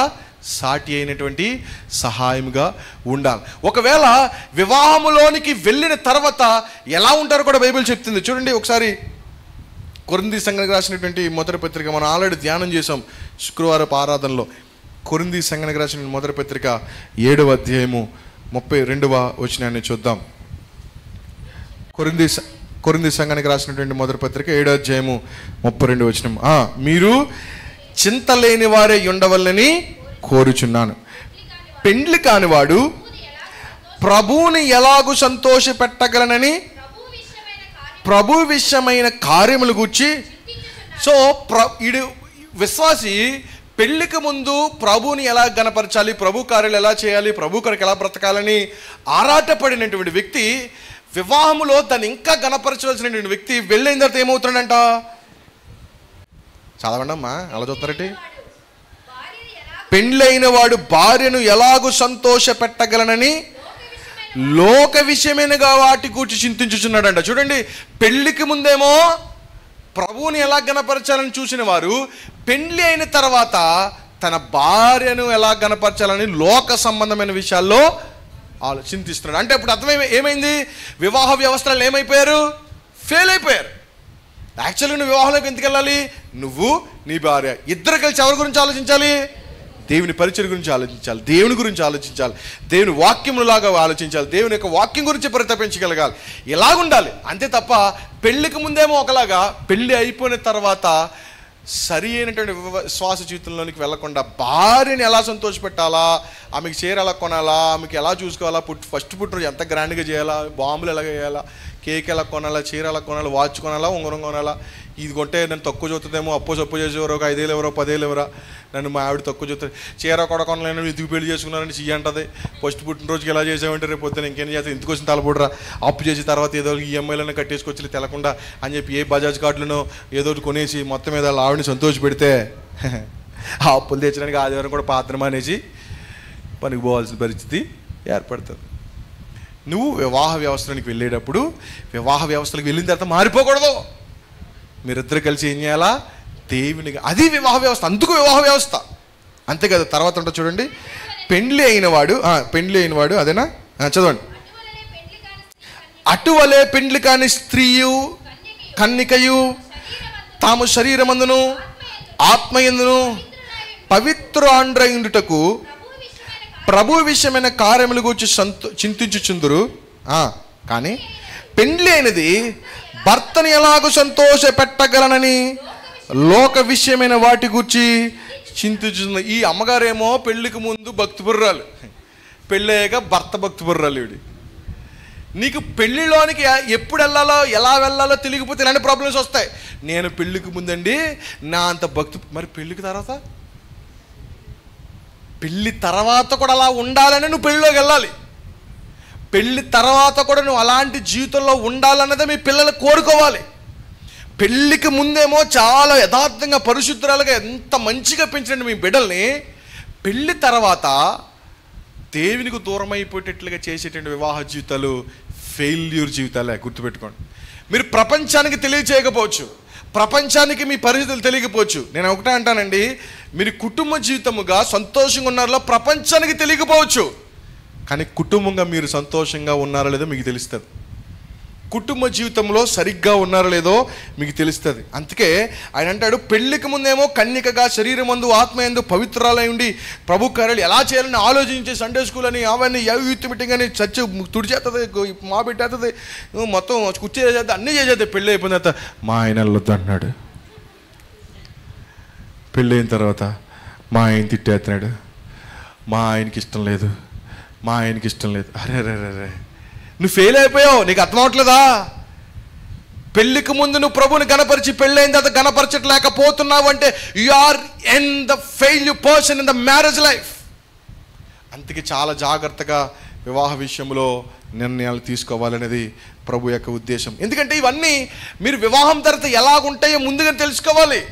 అందుకే పై వచనం చదవండి అమ్మా. పై వచనంలో మాట ఉంటుంది కదా, 7వ అధ్యాయము 28వ వచనం. అయినను నీవు పెండ్లి చేసుకొనును పాపం లేదు, కన్యక పెండ్లి చేసుకొనును ఆమెకు పాపం లేదు. అయితే అట్టి వారికి శరీర సంబంధమైన శ్రమలు కలుగును. ఆమె చెప్పండి అందరూ కూడా. పెండ్లి అయిన తర్వాత శారీరకమైనటువంటి కొన్ని శ్రమలు కలుగుతాయి. గుర్తుపెట్టుకోండి, పెండ్లి చేసుకునేవారు నిత్య యవ్వనంగా ఉండరు. పెండ్లి అయిన కొత్తలో ఉన్నట్టు కొత్త బట్టలు నిత్యం ఉండవు. పెండ్లి అయిన కొత్తలో ఉన్నట్టు సెంటు నిత్యంగా ఉండదు. పెండ్లి అయినప్పుడే గోరింటాకు గోల్డ్ రంగులు, రేపు పొద్దున అవి కొనుక్కుంటా డబ్బులు ఉండవు, చాలా ఇబ్బందులు ఉంటాయి. అవన్నీ తెలుసుకుని నువ్వు ఎక్కడికి వెళ్ళాలా? అది నేను చిన్నప్పటి నుంచి మా ఇంటికాడ మా అమ్మ నన్ను బంగారంలో పెంచిందంటే కుదరదు. రేపొద్దున అత్తగారింటికి వెళ్ళాక నువ్వు బంగారమైనా అక్కడికి వెళ్ళి అంట్లు దోమాల, పని చేసుకు, నీ పనే కదా అది, నువ్వే పని మనిషి కాదు. నువ్వు అక్కడికి వెళ్ళిన తర్వాత ఇది నీ ఇల్లు అని భావించుకుని పని చేసి వాళ్ళని మెప్పించి వాళ్ళ మన్నను పొందేటట్లుగా పెరగాలి. గుణవతి భార్య దొరుకుట అరుదే. ఎంత పని అవుతున్నారో, అరుదంటే అరుదేనండి. నిజమే, మీరు చెప్పింది నిజమే. అది ముత్యము కంటే అరుదుగా ఉండాలి. మీరు అందరూ ఒకలా ఉంటారు, మీరు మాత్రం చాలా గుణవైన భార్యగా ఉండాలి. కానీ పెళ్లి చేసుకునేవారు, పెళ్లి చేసేవారు మీ పిల్లలకి కౌన్సిల్ చేయండి. ఇప్పుడు చాలామంది చర్చిల్లో యవ్వనస్తులకి ఇలాంటి కౌన్సిలింగ్లు పెడుతున్నారు. ప్రాముఖ్యంగా మనలాంటి విలేజ్ ప్రాంతాలు ఇలాంటివి ఏమి ఉండవు. మనకి ఏంటంటే ఆత్మాను దేవుడు దీవించిన కాకంటే సంతోషంగా పోతాం. కానీ రేపొద్దున పెళ్ళైన తర్వాత ట్రీట్మెంట్ బెటర్ దాన్ క్యూర్ అనే ఒక సామెత ప్రకారంగా మనము పెళ్ళైన తర్వాత వారికి వచ్చేటువంటి ఇబ్బందులను కౌన్సిల్ చేయడానికంటే ముందుగా పెళ్లి చేసేవారికి మన బిడ్డలకి కూర్చోబెట్టి, పెళ్ళి అయిన తర్వాత ఖచ్చితంగా నీకు కొన్ని బాధ్యతలు ఉంటాయి, నీకు కొన్ని శారీరకమైనటువంటి ఇబ్బందులు వస్తాయి, ఈ పరిస్థితిలో ఎలాంటి నిర్ణయాలను తీసుకోవాలి, పెద్దగా ఆవేశపడిపోకో, పెద్దగా నువ్వు ఏవేవో నిర్ణయాలు తీసుకోకో, ఖచ్చితంగా ఇవన్నీ జరుగుతాయి అని నువ్వు వాక్య సంబంధమైనటువంటి విషయముగా ఎలా నిర్ణయం తీసుకోవాలి అని ప్రతి విషయాన్ని పట్ల క్షుణ్ణంగా కౌన్సిలింగ్ ఇస్తున్నారు. ఇప్పుడు పెళ్ళిళ్ళకి ముందు యవనస్తులకి కౌన్సిలింగ్ పెడుతున్నారు. ఒక మీటింగ్ యాక్చువల్లీ నేను ఎలాగా పెడతాం అనుకున్నాను, బైబిల్ స్టడీకి వచ్చి వస్తలేదు, కౌన్సిలింగ్ పెడతారా ఎందుకులే, మొత్తం ఒకసారి ఆదివారం కొట్టేస్తే అందరు తీసుకుంటారు, తీసుకునే వాళ్ళు తీసుకుంటారు, లేదంటే మా గొడవ మాదే మీ గొడవ మీదంటే మీ ఇష్టం, అది వేరే విషయం. కానీ బట్ పెళ్ళిళ్ళు చేద్దాము అనుకుంటున్నటువంటి వారు ఖచ్చితంగా మీ పిల్లలకి కౌన్సిలింగ్ ఇవ్వండి.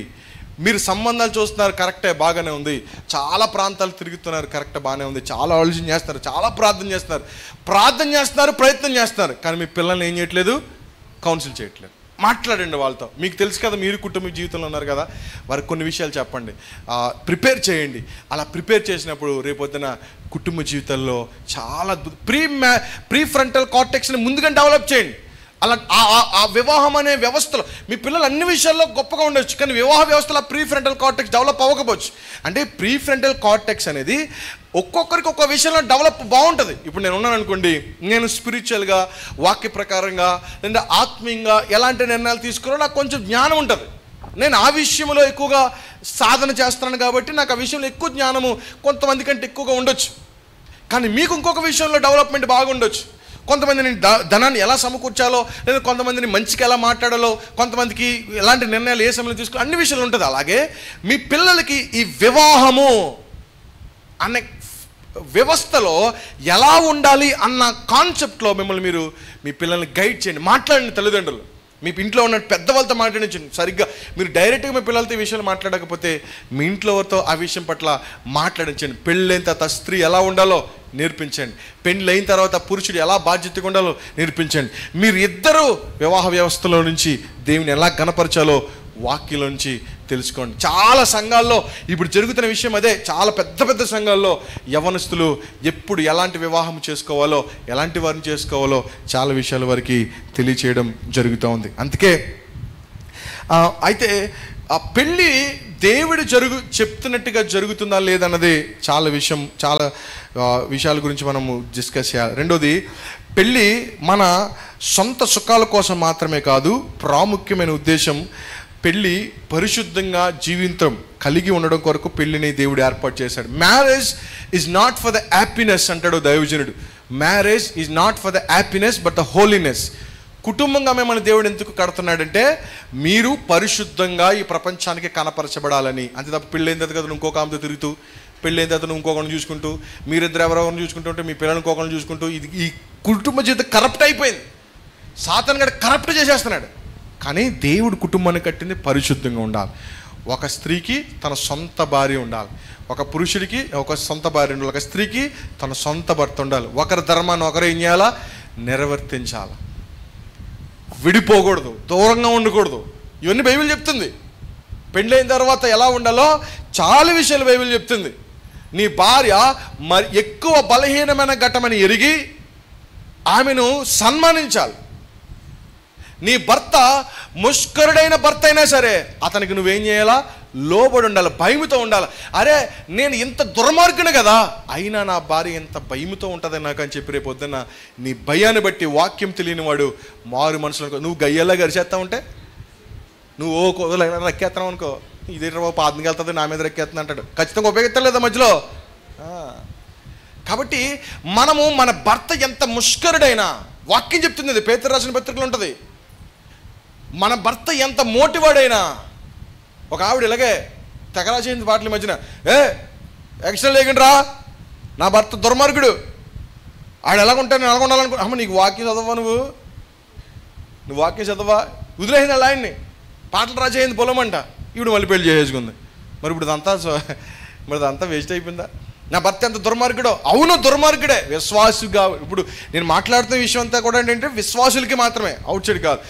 దుర్మార్గుడైన వివాహ వ్యవస్థానికి వెళ్ళిపోయిన తర్వాత నీ ప్రవర్తనే అతన్ని ఏం చేస్తుంది? మారుస్తుంది. వెళ్ళిపోయావు కదా, ఇంక వెళ్ళిపోయిన తర్వాత చేసిందేం లేదు. ఇంకా వెళ్ళిపోయిన తర్వాత ఇంకా పాత జీవితం, పాత కథలు తవ్వుకుంటే గొడవలు తప్పేమి ఉండవు. వెళ్ళిపోయిన తర్వాత బైబిల్ చెప్తున్న విషయం ఏంటంటే, ముష్కరుడైన నీ భర్త, వాక్యం తెలియని నీ భర్తను నువ్వు భయముతో వణుకుతో కాపురము చేస్తే, నీ విధేయత నీ వినయము చూసి అతను ఏం చేస్తాడు తెలుసా? అరే నేను ఎంత దుర్మార్గుడిని, కానీ ఆమె ఇప్పుడు నన్ను ఒక మాట అనలేదురా అని ఎప్పుడైనా ఏ భర్తను చెప్పగలమ్మా? భార్యలారా, మీ భర్తలు మిమ్మల్ని బట్టి మావిడి నన్ను ఎప్పుడు ఒక మాట అనలేదండి అని చెప్పగలుగుతాడు మీ ఆయన? చూసారు, మీరు చెప్పేస్తున్నారు, చెప్పలేరండి మా ఆయన ఒక్క మాట అంటే ముందు మామూలుగా ఉండదు, తర్వాత అరేంజ్మెంట్. అందుకే సొలొమోన్ గారు చెప్తారు కదా, ఈ గయ్యాలతో సంసారం చేయడం కంటే ఆ మిద్ది మీదకి వెళ్ళిపోయి ఆ మోహాలు కూర్చొని ఆ ముద్దాడే తినేస్తారంట గొడవ. ఈ గయ్యాలతో గొడవ ఎలా ఉంటుందంట, వర్షాకాలంలో సూర్యులో నుంచి నీళ్ళు పడతాయి కదా, అది ఆగదు, అది అయిపోయింది అనుకుంటా ఆగదు, వర్షం ఆగిపోయినా ఆగదు, గొడవ అయిపోయి చల్లారిపోద్ది. అయినా కానీ గొడవ మాత్రం అలా పందికొక్కు గొయ్యి దూగుతుంది చూడండి, పందికొక్కు. ఈ మీడేమో ఆవేశంలో తిట్టేసి పోతాడు, అయిపోద్ది, మధ్య సాయంకాలం మర్చిపోతాడు మొత్తం. ఈడు అలా కాదు, పందికొక్కు గొయ్యి దూగినట్టు దవ్వుతూనే ఉంటుంది, అలాగే తవ్వి తవ్వి తవ్వి తవ్వి పెద్ద కన్నం చేస్తాడు. కానీ బైబిల్ ఏం చెప్తుందంటే, అవును నీ భర్త ముష్కరుడే, మరి నువ్వు ఒకచోట ఉద్యోగం చేస్తావు, అవునా? ఉద్యోగం చేసినప్పుడు ఏడ్రా పని అంటాడు యజమానుడు. నాకు వద్దు ఉద్యోగం పోతే ఎవడికి నష్టం? యజమానుడు కొంచెం కఠినంగా ఉన్నా ఏం చేస్తావు? సరేరా ఆయన పక్కకి వెళ్ళి తిట్టుకున్నా ఏం చేసుకున్నా, యజమానుడి కాబట్టి ఏం చేస్తావు?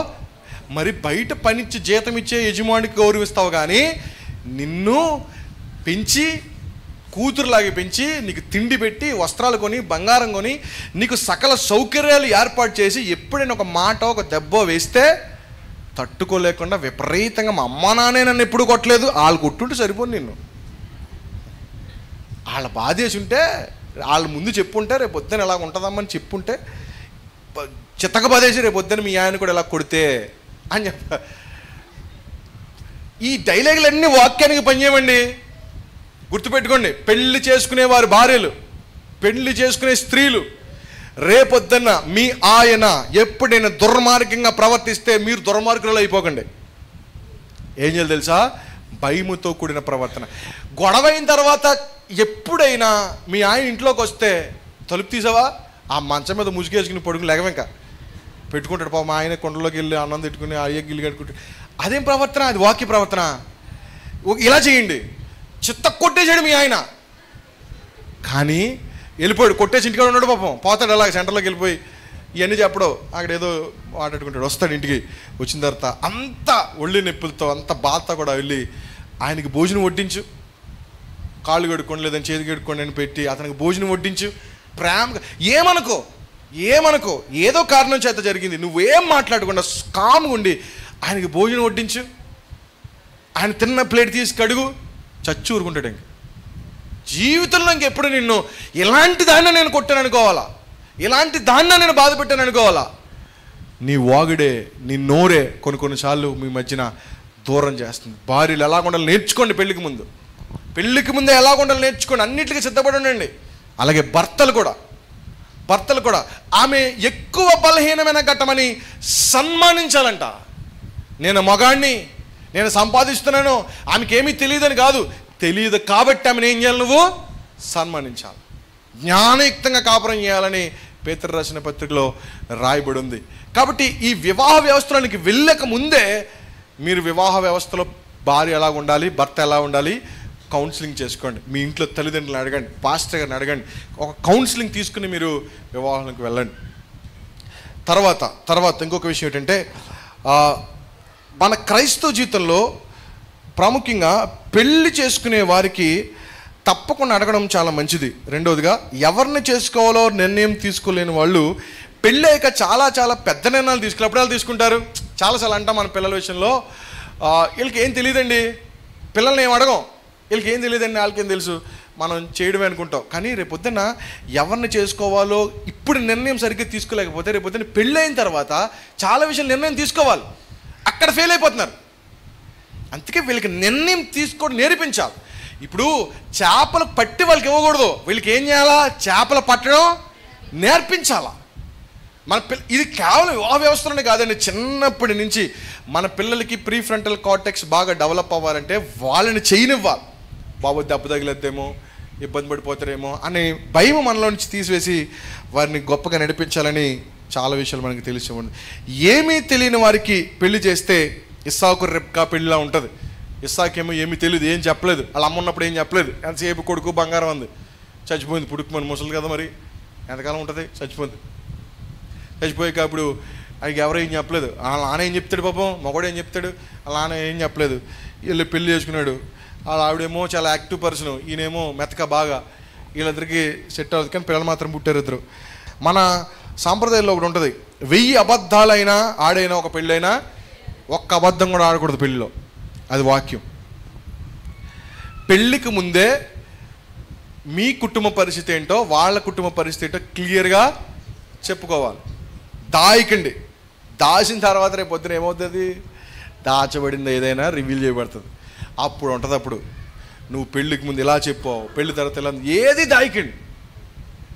చాలాసార్లు కొంతమంది ఏమంటారంటే చాలా విషయాల్లో కొన్ని దాయడం వల్ల పెళ్ళి తర్వాత అనారోగ్య విషయాల్లో కానీ, అప్పుల విషయాల్లో కానీ, ఆస్తుల విషయాల్లో కానీ, జీతాల విషయంలో కానీ, కష్టపడి జీతం ఇంక వచ్చేది 20,000 అయితే 50,000 జీతం అంటారు, లేదంటే ఉద్యోగం లేకపోయినా వచ్చేస్తుంది అంటారు, లేదంటే ఏమి లేకపోయినా కానీ ఎదుగో పలానా చోట నుంచి వచ్చేస్తుంది అని చెప్పి ఏదోలాగా పెళ్లి చేసేస్తానమాట. లేకపోతే అది రాకపోతే రేపొద్దున అదే ఇదిగో అలా ఇస్తానన్నారు, ఇలా ఇస్తారు, లేదంటే ఏదో ఇవ్వకుండానే ఇచ్చేస్తానని చెప్తారు. నీకేదో కనబడుతుందంత నీదంటే పాపం మీకు నిజమనుకుని నమ్మేస్తాడు. లేదు ఇలాంటి అబద్ధాలు చెప్పకండి. రేపొద్దున పెళ్ళి అయిన తర్వాత చాలా ఇబ్బందులు అవుతాయని చాలామంది పెద్దవారు వారి అనుభవంలో నుంచి చెప్పినటువంటి మాటలు ఇవన్నీ గుర్తుపెట్టుకోండి. ఇవన్నీ చాలామంది గొప్ప గొప్ప దైవజనులు వారి అనుభవం నుంచి చెప్పినటువంటి మాటలు. ఇవన్నీ తీసుకోండి, లేదంటే మీ ఇష్టం, లేదంటే తర్వాత కుటుంబ వ్యవస్థలు అందరిలాగే బాధపడుతూ ఉంటారు. కానీ ఇవన్నీ తీసుకుని మీరు వివాహ వ్యవస్థలోకి వెళ్తే చాలా మంచిది. కానీ ఎట్టి పరిస్థితుల్లో క్లియర్గా ఉండండి.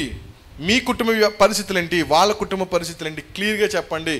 ఎట్టి పరిస్థితులు కూడా ఏమీ దాపరికాలు చేయకండి. అలా దాపరికాలు చేసిన తర్వాత అవి రేపొద్దని తెలిసి అనుమానాలకు దారితీసి, లేదంటే ఆర్థిక సంబంధ ఇబ్బంది దారితీసి పుట్టింటికి వెళ్ళిపోవాల్సిన పరిస్థితులు మనకి కాపాడుతూ ఉంటాయి. కాబట్టి ఇలాంటి విషయాల్లో చాలా జాగ్రత్తగా ఉండాలన్నది ప్రాముఖ్యమైన ఉద్దేశం. అలాగే మనము ప్రదానం చేస్తాం. ఎందుకు చేస్తాం ప్రదానము? ఈ మాట చెప్పి నేను ముగించేస్తాను. ప్రదానం చేస్తాం కదా, మన క్రైస్తవులం కదా, ఫస్ట్ ఏం చేస్తాం ప్రదానము, తర్వాత ఈరోజు ఏం చేస్తాం పెళ్లి చేస్తాం, దానికి ముందు నిశ్చితార్థం కూడా చేస్తాం, దానికి మధ్య ఇంకా చిన్న చిన్న కార్యక్రమాలు ఉంటాయి. ప్రదానము మనం ఎందుకు చేస్తాము?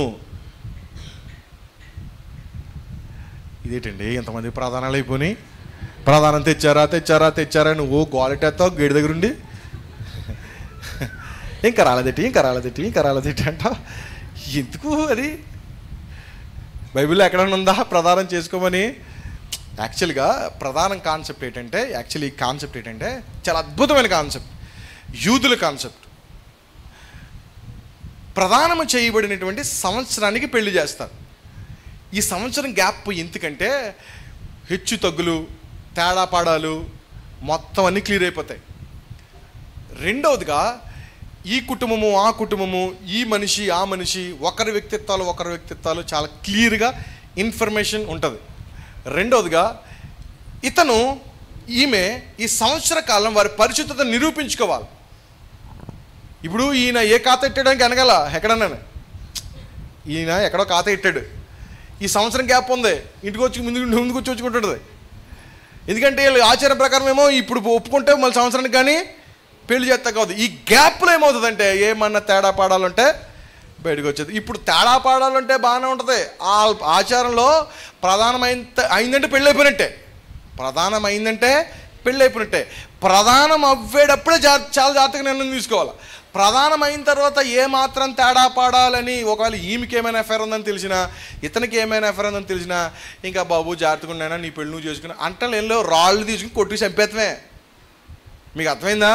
ప్రధానం అయిన తర్వాత పెళ్లి కొడుకు పెళ్లి కూతురు తేడా చేసిందంటే చంపేయడమే. మీరు విన్నది నిజం, అది రూల్, అది వాళ్ళకి. ఇంకా వాళ్ళని లేపేయడమే, ఇంకా మరో ఆప్షన్ లేదు. ఇంకా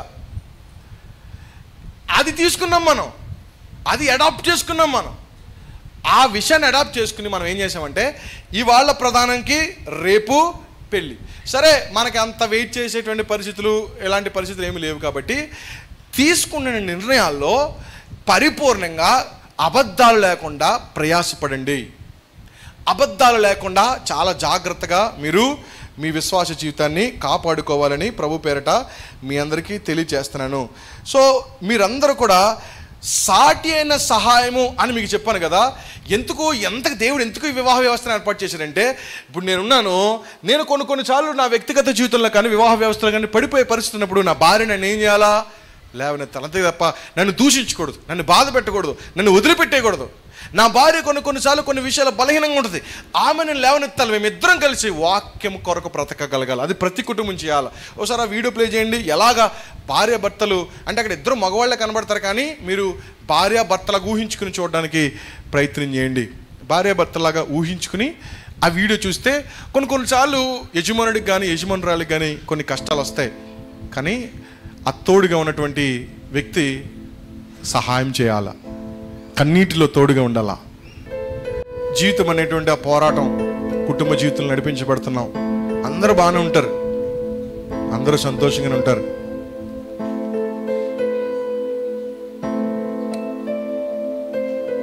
అందరూ చాలా చక్కగా నడిపించబడుతున్నారు, అందరం చూసి సంతోషంగా ఉంటారు. కానీ మనం మాత్రం కొన్నిసార్లు ఫెయిల్ అవుతాం పెళ్లి జీవితంలో. ఆత్మీయతలు అవ్వచ్చు, శారీరకంగా అవ్వచ్చు. కొంతమంది చాలా సంతోషంగా జీవితం కలిగిస్తారు, కానీ ఒక్కదానివే వెళ్తున్నావు. నీ బాధ ఎవరికి చెప్పుకోలేకపోతున్నావు కుటుంబ జీవితంలో. పెళ్ళి ఎందుకు చేసుకోవాలంటే, పెళ్ళిలోకి ఎందుకు వెళ్ళాలంటే, నువ్వు పడిపోయినప్పుడు చాలా ఇబ్బందిగా నడుస్తున్నప్పుడు నీకు సాటి అయిన సహాయము భర్త అయినా భార్య అయినా దూరం వెళ్ళిపోవడం కాదు, అలా దగ్గరికి రావాలి, మాట్లాడాలి, నువ్వు ఉన్నావనే ధైర్యం ఇవ్వాలి. నా భర్త ఉన్నాడు, నాకు ఎవరున్నా లేకపోయినని నిన్ను హత్తుకోవాలి, నీ బాధ నీకు చెప్పుకోవాలి, ఆ ప్రేమ కలిగి ఉండాలి. అది సాటి అయిన సహాయం. ఇద్దరు కలిసి విజయ తీరాలకు వెళ్ళాలి. ఒక్కొక్కసారి ఆయనకి జరగవచ్చు, ఒకసారి నీకు జరగవచ్చు, కానీ దూరం అయిపోకండి. కన్నీటిలో ఓదార్చండి. మూడో వ్యక్తి రానవసరం లేదు. మీరిద్దరు ఏక శరీరంగా ఉంటే మూడో వ్యక్తికి పని ఏంటి? మీరు సరిగ్గా లేకపోవడం వల్లే, మీరు దూరం అయిపోవడం వల్లే మూడో వ్యక్తికి అవకాశం. కన్నీటిలో తోడుగా ఉండండి, నడిపించండి, ఆగిపోకండి. ఎంతోమంది ఆటంకపరుస్తారు. ఇలాంటి వాడిని ఎందుకు వదిలేయండి అంటారు, కానీ ఒకరికొకరు తోడుగా ఉండండి. వివాహ బంధానికి విలువనివ్వండి.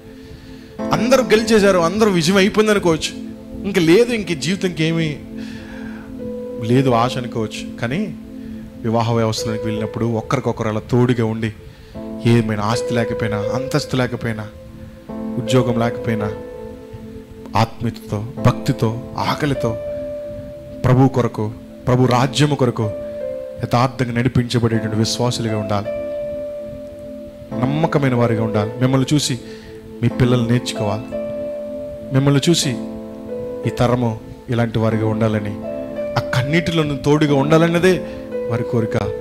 అందు నిమిత్తమే దేవుడు సాటి అయిన సహాయం అన్నాడు. గట్టిగా హల్లెలూయా చెప్పండి అందరు కూడా. సాటి అయిన సహాయం అంటే అదేనండి. ఈ సాటి అయిన సహాయము మన జీవితంలో ఇంకా మీకు సింపుల్గా చెప్పాలంటే, బైబిల్లో నోవాహు అనే ఒక వ్యక్తి ఉన్నాడు. అతను దేవుని కొరకు యథార్థంగా నిలబడేటువంటి వ్యక్తి. ఈ భూమిని అంతటిని చూస్తే ఎవరు కనబడలేదంట, ఒక్క నోవాహు గారు కనబడ్డాడంట. అప్పుడు నోవాహు గారికి ఒక మాట చెప్పాడు, నోవాహు, నేను ఈ భూమిని అంతటిని కొన్ని దినాల్లో నాశనం చేయబోతున్నాను. నువ్వు నా కొరకు, ఈ ప్రజల కొరకు ఓ వాన్ కట్టు, అందులో మీరు ఉండండి, సకల జంతువులన్నిటిలో అందులో పెట్టండి అని చెప్తాడు. ఒక విషయం చెప్పండి, దేవుడికి ఎవరు కనబడ్డారు భూమి మీద నమ్మకస్తుడిగా, నీతిమంతుడిగా? నోవాహు కనబడ్డాడు. కానీ నోవాహును ఎవరు చూశారు తెలుసా? తన భార్య చూసి. తన భార్య ఏమందో తెలుసా? నాకు దేవుడు పెద్దగా తెలియకపోయినా కానండి, మీరు మంచివారు, మీరు యథార్థపరుడు, మీకు దేవుడు చెప్పాడంటే అది ఖచ్చితమైనటువంటి విషయం, కాబట్టి పదండి, మీ వెంటే నేను ఉంటాను. ప్రపంచమంతా ఎన్ని అపోహలు పెట్టుకున్నా నేను మీ వెంటే ఉంటాను. మా అమ్మ నాన్న ఎంత దూషించినా, ఎవరు ఎంతమంది ఎన్ని రకాల మాట్లాడినా నేను నీ వెంటే ఉంటానని భర్తకి భరోసానిచ్చింది ఆమె.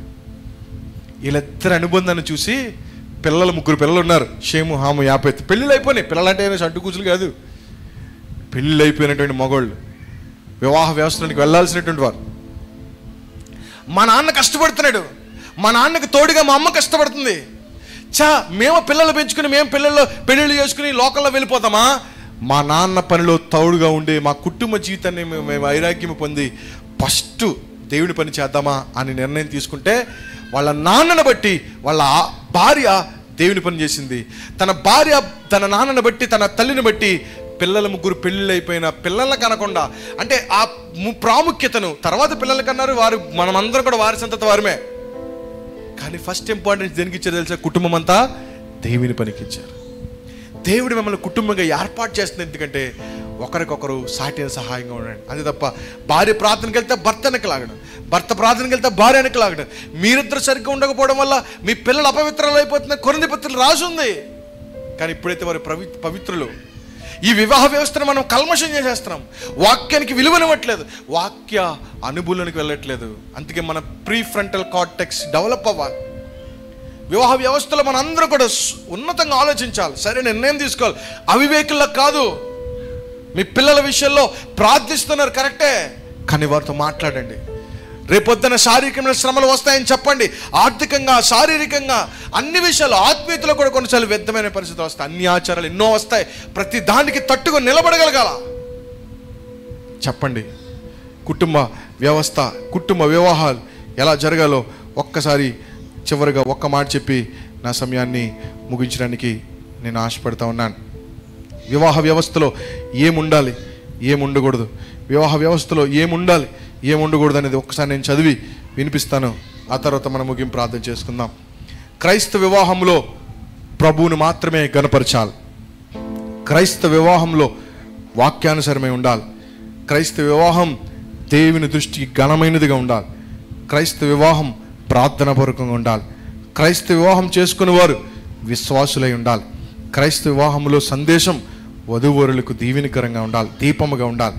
క్రైస్తవ వివాహంలో సందేశం అన్యులకు సువార్తగా ఉండాలి. క్రైస్తవ వివాహం అన్ని విషయాలందు మితముగా ఉండాలి. క్రైస్తవ వివాహంలో నిష్కలంకమైన భక్తి ఉండాలి. క్రైస్తవ వివాహంలో ఒకరి భారములను కూడా భరించే ప్రేమ కలిగి ఉండాలి. క్రైస్తవ వివాహంలో జతపరుచుట వస్తువుల చేత కాక వాక్యము, వాగ్దానములతో ఉండాలి. క్రైస్తవ వివాహం ప్రభువుని ఆహ్వానించాలి. యేసుక్రీస్తు ప్రభువారు కానాను వివాహానికి గెస్ట్గా వచ్చాడు, అతిథిగా వచ్చాడు. కానీ మీరు వాక్యం చూస్తే ఆ వివాహంలో ఉన్న లోటుని తీర్చి ఆయనే వివాహ పెద్దగా మారిపోయాడు. ఆయనే ద్రాక్షరసం తయారు చేసేగా మారిపోయాడు. మన జీవితానికి ఆయన ఒక పెద్దగా ఉండాలి. మన వివాహ జీవితానికి ఆయనే ఒక దిక్చూచిగా ఉండాలి. క్రీస్తే మనకి ఏదైనా అవసరం వస్తే ఆయన అడగగల. ఏం ఉండకూడదంటే క్రైస్తవ వివాహంలో అన్య దేవతల ఆచారాలు ఉండకూడదు. క్రైస్తవ వివాహంలో విగ్రహ సంబంధమైన ఆచారాలు, పద్ధతులు ఉండకూడదు. క్రైస్తవ వివాహంలో అవిశ్వాసులకు మూలపాటలు, పద్ధతులు ఉండకూడదు. క్రైస్తవ వివాహంలో జాతకాలు, ముహూర్తాలు, శకునాలు ఉండకూడదు. క్రైస్తవ వివాహంలో కుల, జాతి, ఆర్థిక సంబంధిత ప్రభావితం ఉండకూడదు. క్రైస్తవ వివాహంలో వరకట్నం లాంటి సామాజిక దురాచారాలు ఉండకూడదు. క్రైస్తవ వివాహంలో కేకలు, అరుపులు, అసభ్యత ఉండకూడదు. డీజేలు, పక్కన అటు ఇటు కానులను పెట్టి డ్యాన్సులు వేయించడాలు, ఎలాంటివి స్టేజ్లు పెట్టి వేయించకూడదు. క్రైస్తవ వివాహంలో సందేశం అసభ్యకరంగా హాస్యంగా ఉండకూడదు. అది చాలా స్ట్రిక్ట్గా ఉండాలి. వాక్యం ఏం చెప్తుందో చెప్పాలి. ప్రజలు నవ్వించడానికి కాదు క్రైస్తవ సందేశం, కేవలం ప్రజలకి నిజమైన సత్యం చెప్పగలగాలి. క్రైస్తవ మిక్కిలి వెలగల వస్త్ర అలంకరణతో కాదు, తగుమాత్రపు వస్త్రాలతో, తగుమాత్రపు ఆర్పాటాలతో పెళ్ళిళ్ళు చేయగలగాలి. క్రైస్తవ మనుషులకు మాత్రమే కాదు, ఘనమైనదిగా, దేవునికి ఘనమైనదిగా ఉండాలి. క్రైస్తవాహంలో దొంగలు, త్రాగుబోతులు, దోషకులు ఉండకూడదు. క్రైస్తవాహము అల్లరితో కూడిన ఆటపాటలు కాదు. వివాహం అంటే సరదా కాదు, జీవితంలో ఒకసారి చేసుకునేటువంటి వివాహం కాబట్టి తాగి తందనలాడి వివాహ జీవితాన్ని భ్రష్టు పట్టించకండి. క్రైస్తవులు కాని వారికి తెలియట్లేదు, క్రైస్తవులలోనికి రాని వారికి తెలియట్లేదు. మరి క్రైస్తవులము, క్రీస్తుని నమ్ముకున్నటువంటి వారము, ప్రభు బలిలో పాలు పంపులు పొందుతున్నటువంటి వారు, మరి మనం ఎంత ఘనంగా జరిగించాలి, మనం ఎంత విలువైనగా ఉండాలి. అందుకే విశ్వాసుల వివాహంలోనికి వెళ్ళండి, ఘనమైనదిగా జరిగించండి. దేవుని యొక్క వాక్యం ఎలా చెప్తుందో అలా జరిగించండి. వాక్యానికి విలువనండి, వచ్చిన వారందరికీ ఆతిథ్యం ఇవ్వనండి. వివాహానికి వెళ్ళకముందే ప్రీ మ్యారిటల్ కౌన్సిలింగ్ తీసుకోనండి. వివాహం అయిన తర్వాత, ఒకవేళ వివాహం అయిపోతే ఎలా ఉండాలో వాక్యం చదవండి. అన్నిటికీ పరిష్కారం ఒకటే వాక్యం, అన్నిటికీ పరిష్కారం ఒకటే సువార్త, అన్నిటికీ పరిష్కారం ఒకటే మీరు కుటుంబాలుగా దేవునిలో ఉండడం. ఇలా ఉన్నవారందరూ కూడా మీరు ఆత్మీయంగా ఉంటారు, మీరు సంతోషంగా ఉంటారు, చనిపోయినా రేపు పరలోకంలో ఉంటారు. అట్టి కృపాదేవుడు మనందరికీ దయచేయను గాక. ఆమేన్. కళ్ళు మూసుకోండి.